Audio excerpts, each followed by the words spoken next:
What is good, guys? I hope you guys are doing well. Today it's going to be a slightly different kind of video. What I want to do is explain to you guys a little bit my thought process that goes from a beginner all the way to an advanced on how you guys can create drum patterns and build out your drum programming skills. So hopefully there's something to gain, whether you're a beginner, whether you've already been programming for ages, maybe there's a few gems you'll be able to catch, but it's going to be a full guide, none of the waste. We're just going to get straight into it. I'm going to explain everything. Let's go. I've got 8 steps written down here, which hopefully is going to cover the vast majority of what you're going to need to know to make whatever you want to make, regardless of genre. But before we even get into the drum programming, I've got to start with the number one thing that we're going to be considering when we're making our beats. And that is the very first thing we're going to start before we even put anything down, the drum tempo. So the reason we have to make the decision on what tempo we're going to be at before we start placing down our drums is because depending on the tempo we pick, it's going to affect the sounds and the drums that we're actually creating. It's going to affect the groove entirely. So at the moment, Ableton starts off with a default of 120. So depending on the tempo that you would like to pick out, that's going to affect the genre that you're specifically going for.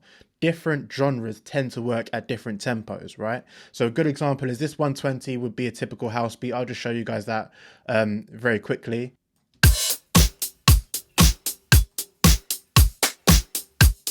(120, 110 to 130 is kind of where that kind of house disco feel kind of lives. And I'm sure you'll know if I brought this right down to 80,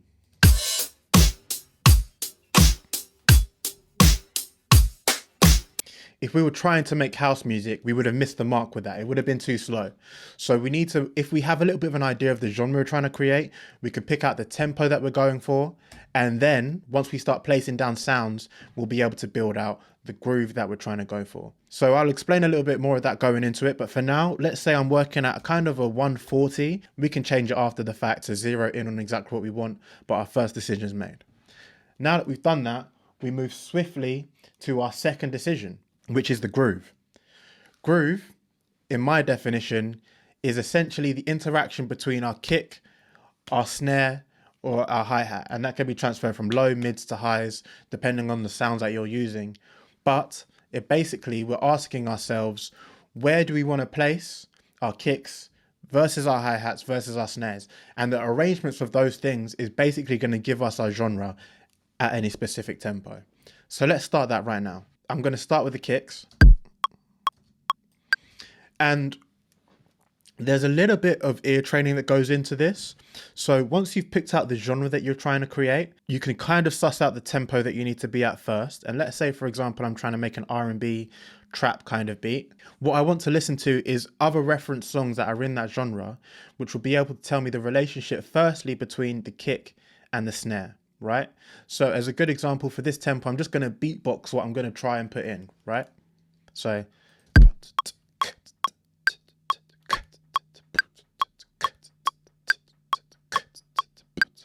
that's a beat that's kind of trap R&B-ish, okay? But a good reference for that would be previous songs that I may have heard that use that beat. So what I'm going to do is I'm going to place the kick on the one, and I'll pick out another random sound for our snare. And what you would typically see is that we would be placing the snares on a 2 and 4 for a lot of genres. In this particular tempo, it works slightly differently. This is where I was talking about that half-time feel. And the way we would count this, it would go 1, 2, 3, 4, 5, 2, 3, 4, 1, 2, 3, 4. But if we were, say, working at a 70 BPM, it would sound like 1, 2, 3, 4, 1. So you can see that really what we've done here is still place those snares on the 2s and 4s, but with the tempo being a little bit faster.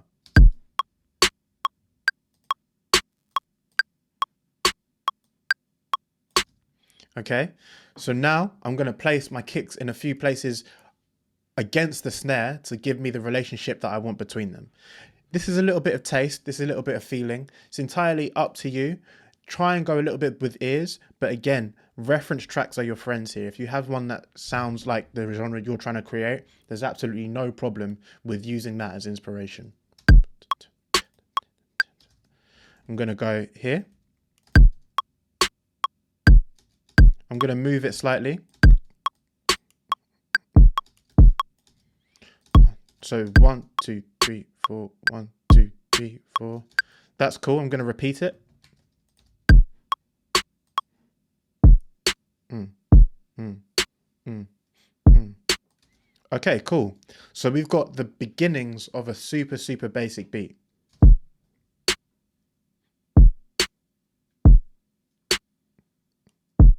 What we've just done is something that I want to kind of talk about in step 3, and that is sound selection. So obviously, when we're building out trap drums, or any drums in particular, there's oftentimes is a mapping between what we're creating here and what's actually used on a real drum kit, okay? So we have the kick, like I referenced.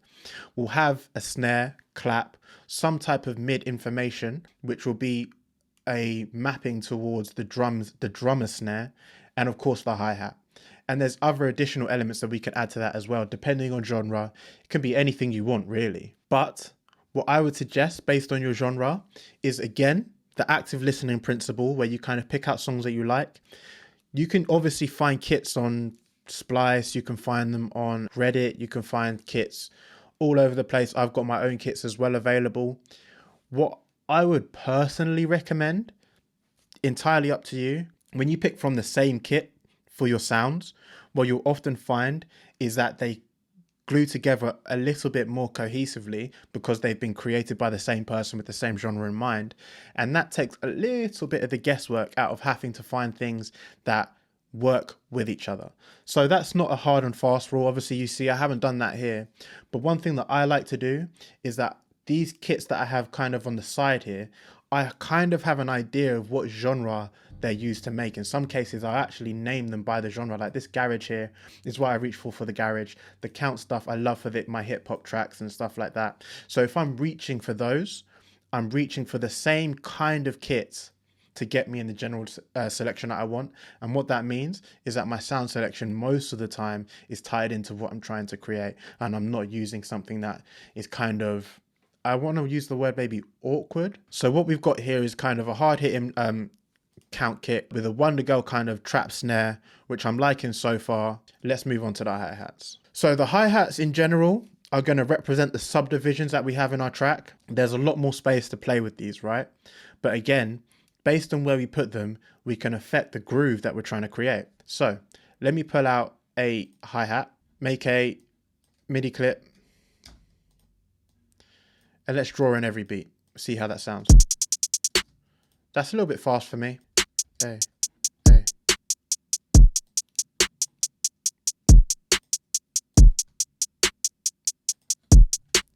Okay, that's quite cool. Already, just like that, we've already got a beat that can stand in a genre. Like we could potentially build on top of this. Obviously, it sounds a little bit robotic. It sounds a little bit simplified, but all the elements that we need to kind of call it a complete beat are there. And the way we've referenced that is by kind of seeing the low, medium, and high frequencies, which we'll get into. But for now, we've built this. I'm happy with it. Let's move on to step 4. We have the simple beat.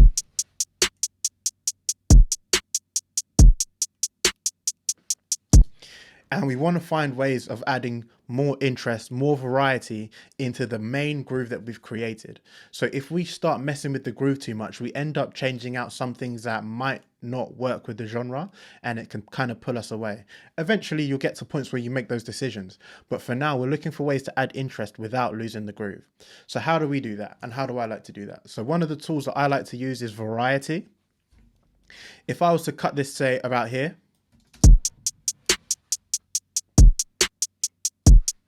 you'll notice we have the same beat, but there's an advantage to extending it out and making it longer. And that advantage is now we have the option to add different elements in different places that you hear on less repetitions. Okay? What does that mean? That means I can put stuff in different places and it won't happen every single time. Let's play with that now by adding some variety into our kicks. So this second time, I'm going to add a double kick here. I'm going to put it here. And I'm going to put one here as well. Hey, hey, hey. Okay, so those double kicks are only going to happen every second time that this loop comes round, okay? So we've got this first half here. The second half, we've got variety, but we can keep going. I'm going to add a snare here.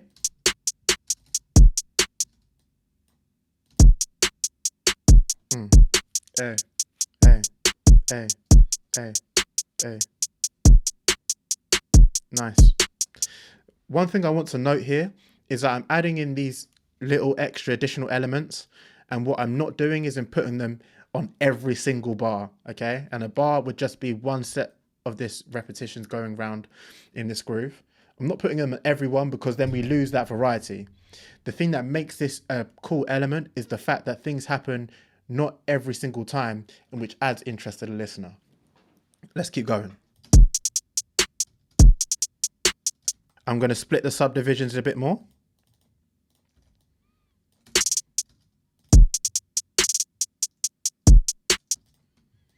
Okay.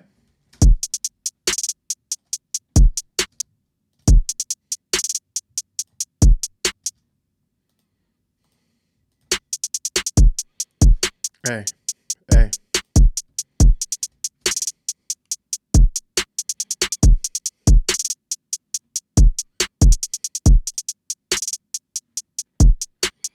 Cool. So with the hi-hats, because there's so many more subdivisions, we now have so many more options for where we can play stuff. So you can see I put stuff in 30-second notes, which is really fast. I put stuff slower.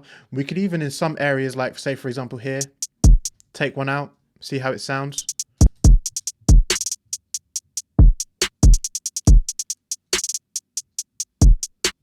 That's kind of fire. And the variety there is that it doesn't quite happen at every single point. So sometimes you have steady beats, sometimes it's faster, sometimes it's slower. And we've already added a lot of interest into this very simple beat. We could go further with this. What you'll often see with my particular grooves is that I'll end up making 16 bar drum patterns, right? And changes will only occur at certain points in here. So like just doing that and having one where there's a second snare and one where there's no second snare is already variety. And then what I would consider doing here is putting a different pattern here maybe.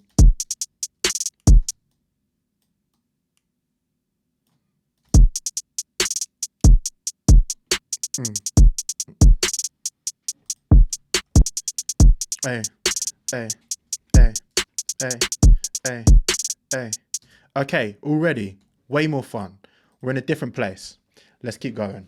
Another way that we can add interest into our grooves, which I'm sure we kind of all knew was coming and was like expecting, is adding additional elements. Okay, so I kind of spoke a little bit earlier about having different subdivisions that things can land on. And once we've established our main groove, we now have the options to play around by adding more stuff in different places. So I'm going to pick out some different elements that I personally like. This one's quite cool. And we're going to see if we can put it in places where it might aid or assist the groove, or maybe by adding a little bit of extra bounce. What I want to say here is there's a little bit of like ear training involved to this, but feel free to follow your gut instincts. Because we've established that main groove, what these things do are now only supposed to enhance, right? So it doesn't matter as much about where you place them. You're less likely to take away from the original genre that you're intending to create.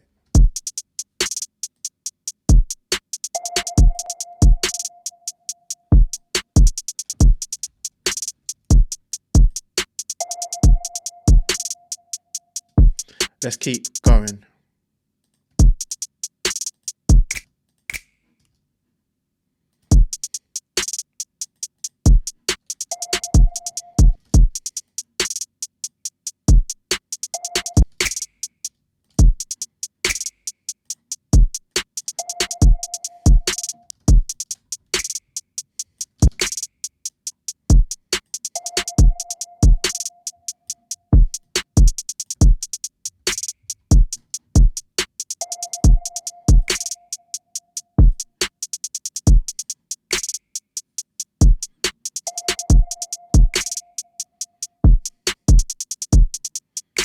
I'm going to come to another kit that is has got some similar kind of trap drum tones.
Gonna move this slightly along here.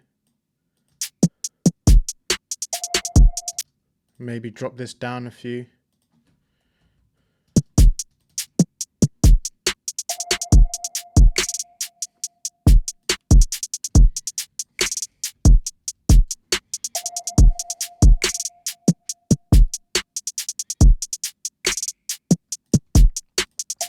Okay, so let's talk a little bit about what I just done there.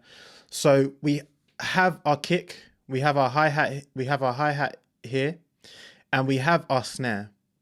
I chose to add a few additional extra elements. First, this kind of reverbed out bell tone that I put towards the end of each bar on a kind of offbeat. So 1, 2, 3, 4.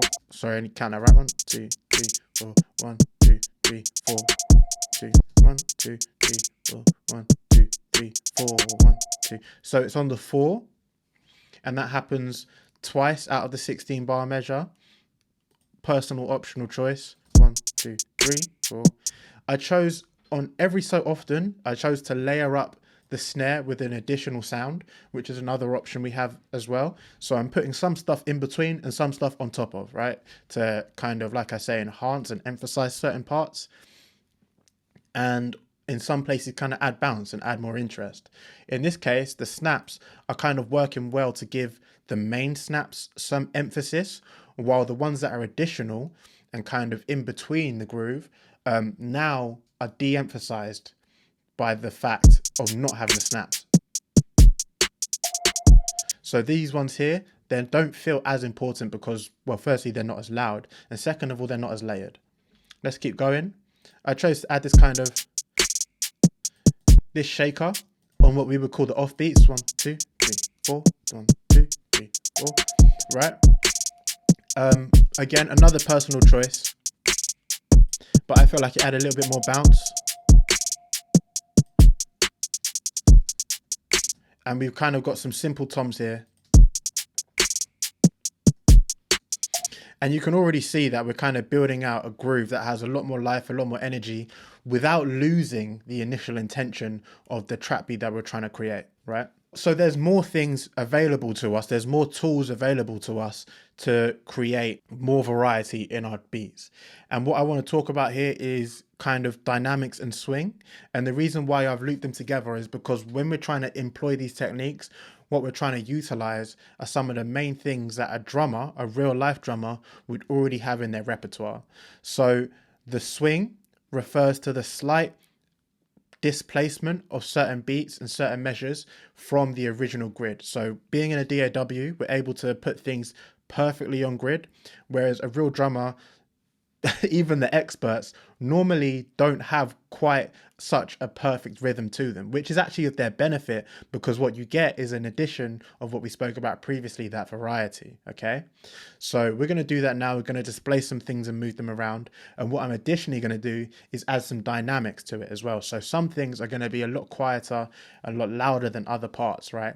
And that's going to be a variety between each of the elements that we have here. And also even the tracks themselves, like for example, the hi-hats are going to have varieties and dynamics and swing. So for this particular one, I'm going to say take the hi-hats and I'm going to move the velocities around ever so slightly. And what this is going to do is it's going to give us the dynamics that we were looking for in the hi-hats.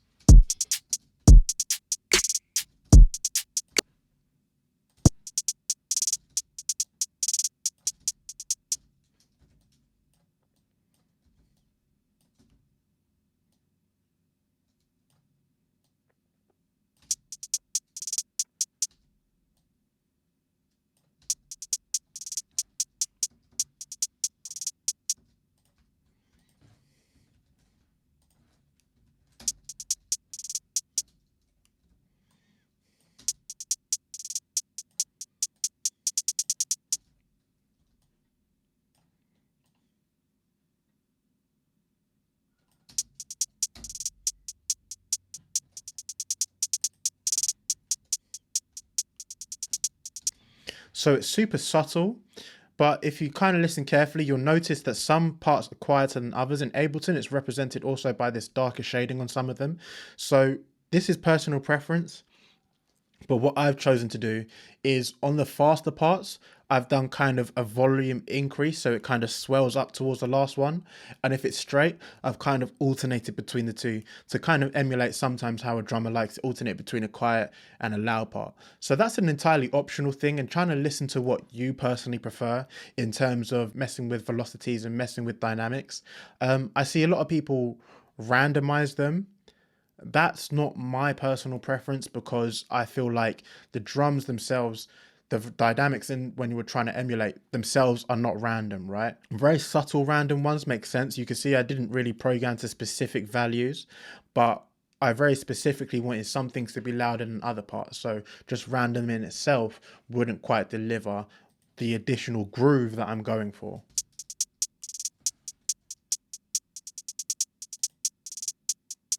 We can even do a before and after. No velocity.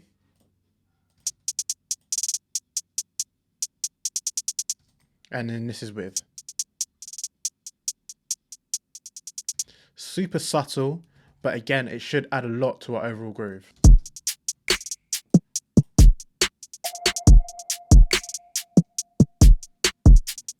You've probably seen throughout me kind of making this beat, I've also been turning down volumes here and there.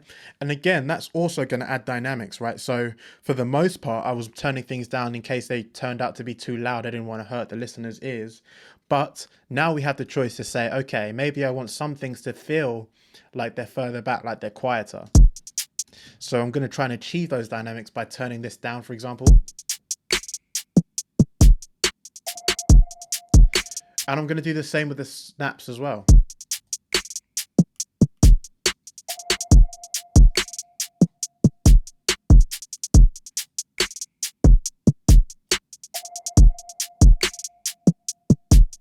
Same with these.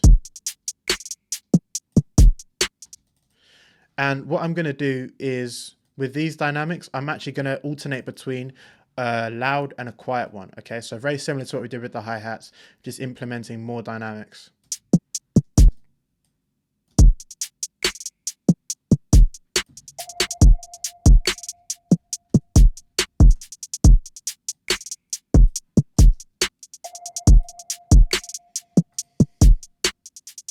Sweet. Okay, let's keep going. Now you saw I've already used the dynamics, but now let's try and introduce some of that swing that we were talking about. And I want to quickly mention that for my preferred technique for swing, what I like to do again is not random. What I like to do is perform over program. Okay, so I have this this Akai MPD 218 next to me, and it's super cool for allowing me to play my hi-hats in, play in some parts, and for parts where I'm looking for additional swing and for things to be imperfect, I like to get that performance from me actually playing something in an imperfect way. I find it's a bit of a time saver, and oftentimes you can end up with some happy accidents that you haven't previously expected. But for this particular one, I'm going to show you guys how you're able to program it in. So if you don't have this available and you can't quite gear your performance up to getting something that moves things ahead or moves things slightly behind, you still have the options available. So I'm going to take a small section of this just to save time. And what we're aiming to do here is trying to move things slightly backwards and slightly forwards, just so that enough to kind of add a little bit of bounce, a little bit of feeling to it. We don't want to go so far that we start losing the groove. And hence why these moves I'm going to make in general are going to be off the grid. They're not going to be up to the next line. They're going to kind of sit in between lines and are going to be very subtle changes.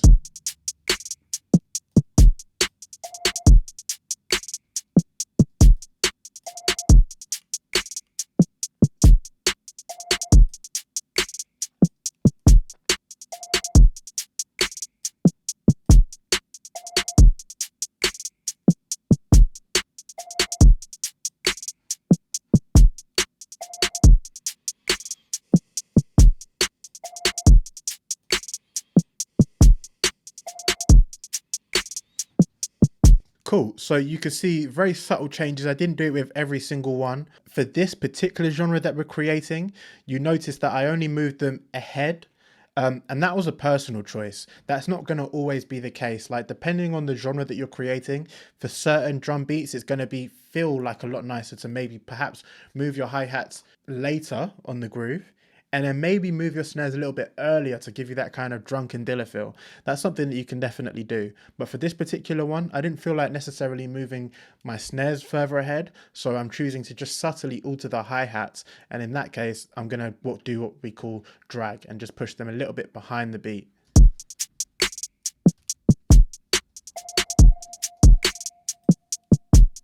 Hey, hey. Again, those are super subtle techniques, but they're going to add a lot of bounce, a lot of groove, and a lot of like natural feeling towards our drums. In Ableton, we also have the option to use this track delay setting as well, which is something that we can use to offset our tracks by a certain amount of time. And we can utilize that as well to get a similar effect. So I'm going to group these two together, our kind of toms, and I'm going to delay the tracks ever so slightly.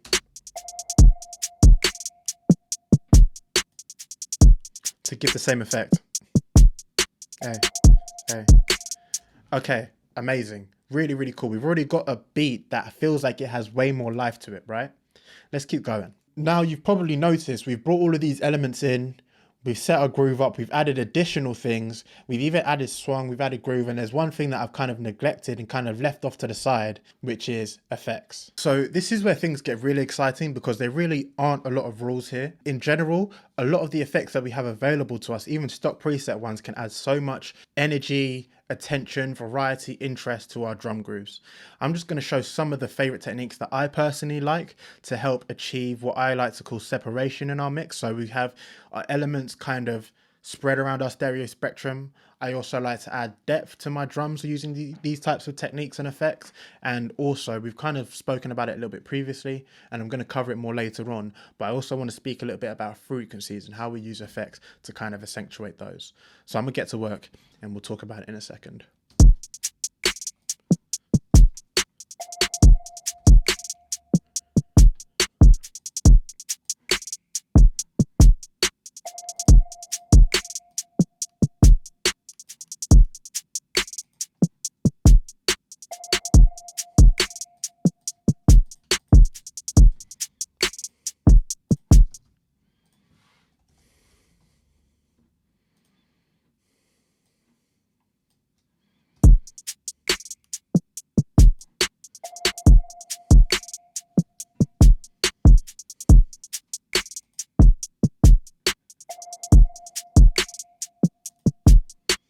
Okay, let's pause there for a second and talk about what I just did. So there's a ever so slight difference that I like to make between possibly what you would call kind of mixing decisions and effects decisions that kind of add additional interest.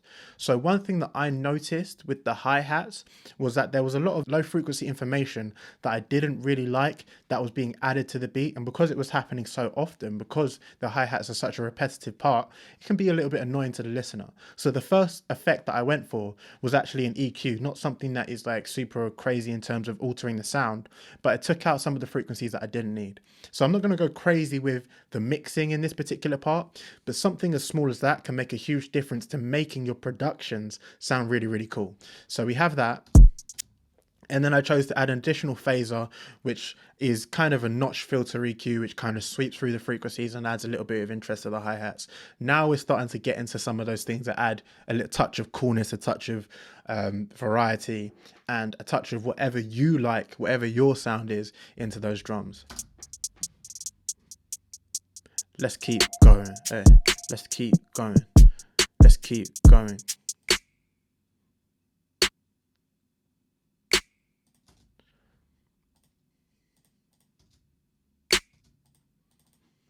So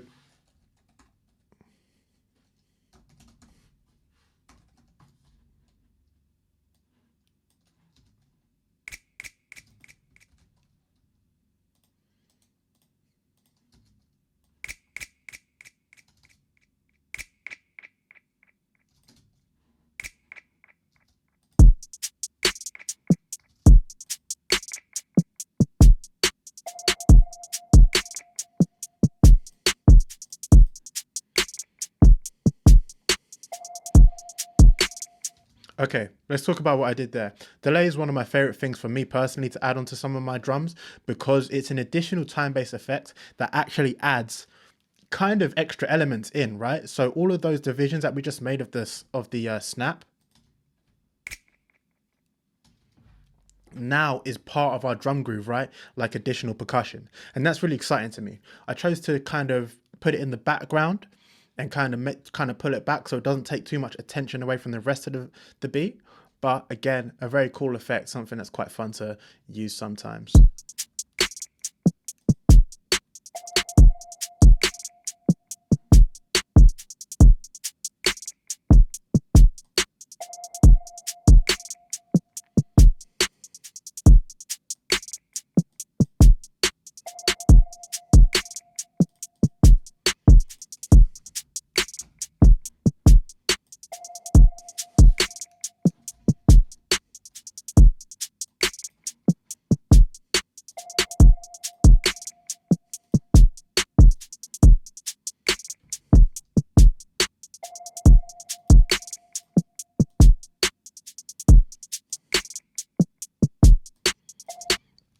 Okay, so let's talk a little bit about what I did there as well.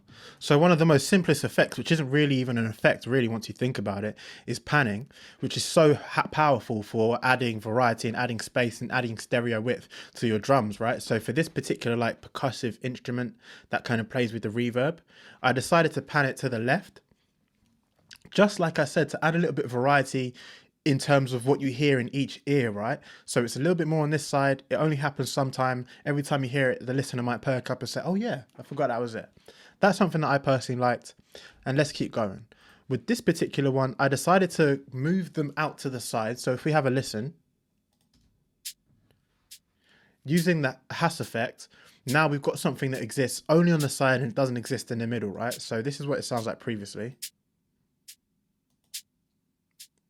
And that does something twofold for me, which is number one, it allows it to make space for more things, more important things that I'd like in the middle, like the snare, like the kick, and like the hi-hat.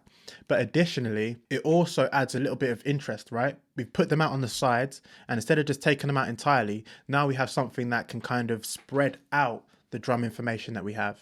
You don't necessarily have to buy this plugin to create this. This is something that you can do with just a delay. The way that the Hass effect works is by, if I just show you briefly, by switching it to a time, all it does is it alternates, it offsets the left signal from the right signal ever so much, right? So if I have it set like this, it sounds down the middle, and I'm going to push the right channel to be a little bit later.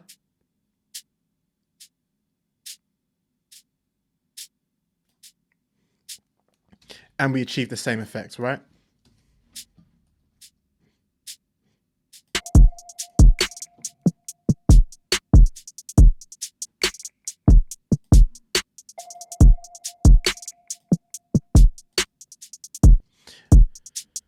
We could keep going. So we could use one that kind of has been neglected for this particular part, but it's something that gets used a lot in my productions, which is the use of reverb, right?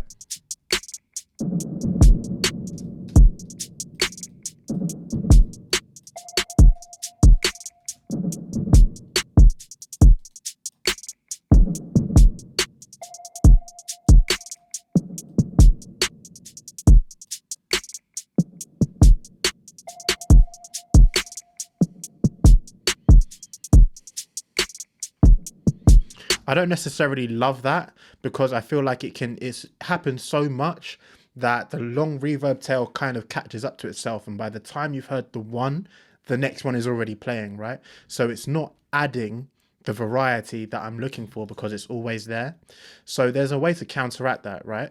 So if instead of trying to put it on something that happens so often, how about we add something that happens every so often, even less time, and we use the reverb on that. And this is going to be something we call like a reverb throw or delay throw, right? So I'll put it here, turn it right down, turn it right down. Let's see how that feels. Hey, hey, hey, hey, hey, hey, hey. That's much cooler, right? We get away with that long reverb because it doesn't happen so much. I'm going to EQ out some of the high frequencies because I feel like that's quite overpowering.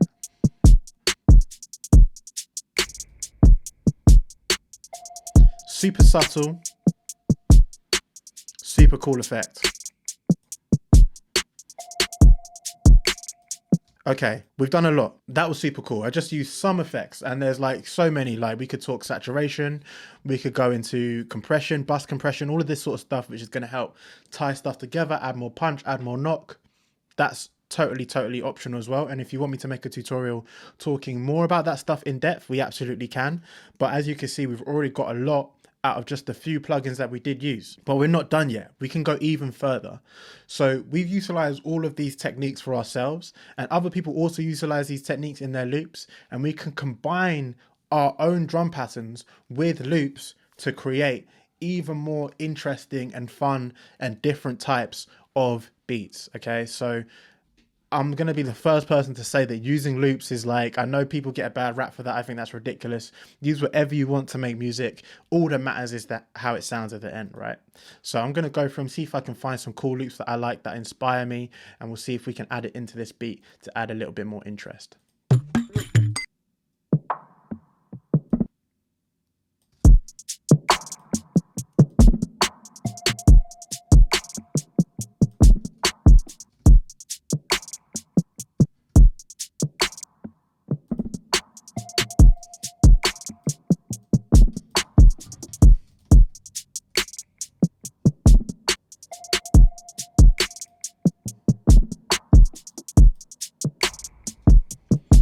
So you can see we had the whole 16 bar loop there, and I actually only decided to use a few elements out of that, right? There's some parts that I didn't love, some parts that I thought were really cool, and this kind of tom roll stood out to me.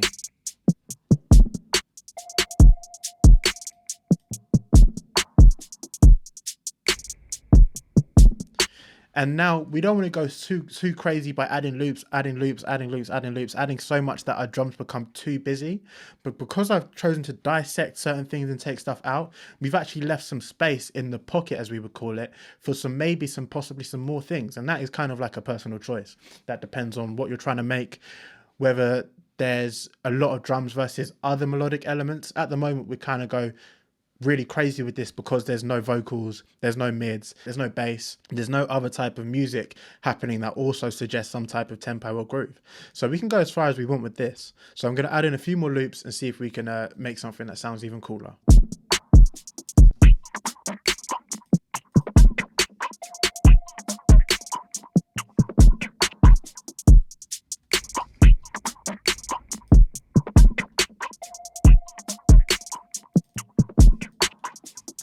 And we're going to be combining some of these newer steps with the previous steps that we hinted at previously. So now that I've picked out a loop that I like, now we're going to add some additional effects onto it to help it not only fit into the mix, but add more interest and add more personalization.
hey, hey. Okay. So now I've added in these additional loops. I've carved out the frequencies that I didn't want anymore. I've taken out the very lows or taken out the very highs to make space. This Redux plugin is Ableton stock plugin for a type of bit crusher. So I've kind of reduced the quality of a little bit to make it sound a little bit raw, a little bit kind of rough, which is something that kind of appeals to me for this particular loop. And then I added some chorus, again, just as a cool effect. I just thought it sounded okay. But you can see we employed so many techniques layered over each other to create this kind of dynamic and full drum groove. And I made a video previously about this, but there's kind of a checklist that you can say, that you can look at depending on the genre that you're creating to kind of see if you've got in the range of what you'd like. The first checklist I'd definitely say is, do you like the sound? Because if you like the sound of it, then for all intents and purposes, you're good to go. Great job. Keep going with the beat. But if you're unsure for whatever reason, if you feel like maybe you do want to keep going, or if you've done too much, you can use this simple checklist by saying, how far have I built in terms of height? How far have I built in terms of width? And how far have I built in terms of depth? So I'm going to listen to this beat now and kind of describe those particular elements.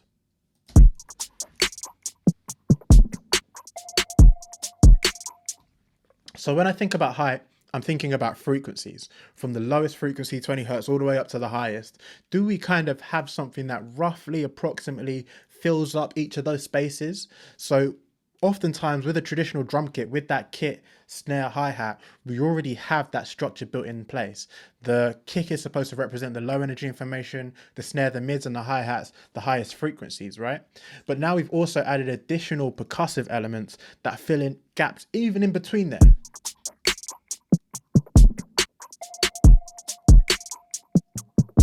So we've got toms that have that kind of low mids. That squelchy loop is kind of sitting in kind of like where the snares are, or maybe a little bit higher in between the hi-hats and stuff. So what we have is like a frequency dense beat, which is a good sign. The next thing I'm looking out for is width, and that's kind of in terms of the stereo spectrum from left to right. So you saw me do a lot of panning. We use the Hass effect to kind of spread things out to the side. We have important elements down the middle as well, which is a personal choice we made for this particular beat. I personally feel like we covered a lot of information going from left to right, and you can kind of hear that by picking out certain elements that happen in your left versus your right speaker and your right versus your left.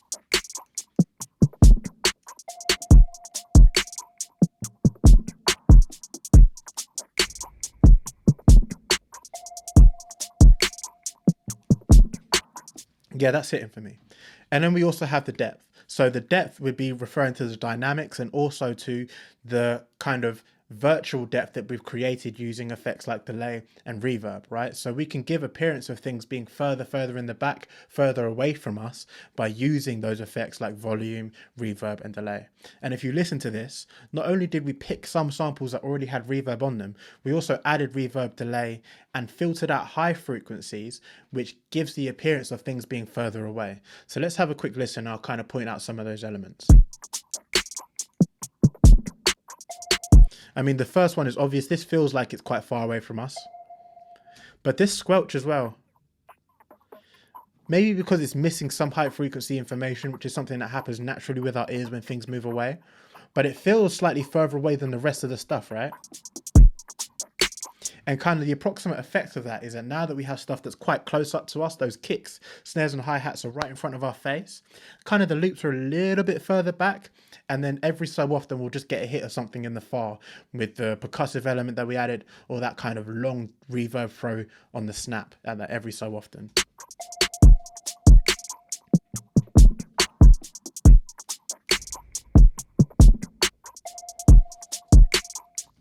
Cool. So that was kind of a full beat that we've created together, going from a very simple drum programming pattern all the way up to an advanced pattern. And in general, a lot of these steps that we spoke about can be used in a variety of genres, right? What I would encourage you is to use these techniques in reference with tracks that you already like that are in the genres you use. And what you'll notice is they'll use certain techniques more than others and in different ways. Also play with stuff yourself. one thing that I think is a really cool gauge is follow along with what I've done. And if at any point you feel like that doesn't sound good, I could do something better, that's a great sign that you're developing your own sound. I highly encourage you to follow that. If you feel like you want to do something different, follow that entirely. And if it makes you feel like that you're making drums better, great sign. All that is improvement. So that is hopefully everything that you might need to know to get started with your drum programming. I hope you learned something. If you're a beginner, even if you're an advanced, you can try using some of these techniques to get you to an advanced level, making some really, really cool beats. If you want assistance taking your music to the next level with one-to-one coaching from me and access to my private community, a great community of guys all helping each other grow and create and get to the next level in terms of whatever that is, making beats, making music, making songs, or becoming artists, producers, whatever it is, let me know. That will be the first link in the description to join my private community and check that out. And if you're unsure, whatever reason, you can book a free call with me on the about page of that, and we can talk about what your goals are and whether I'll be able to help you with that. Let me know if you like this style of video. It's a bit different. I have a lot more to talk about. We can cover sound selection, sound design, chords, genres, whatever. But I just thought I'd try something different, maybe like share some gems rather than me just create something. I love you guys. I appreciate you guys. You are the best. I'll catch you in the next one. But for now, peace out.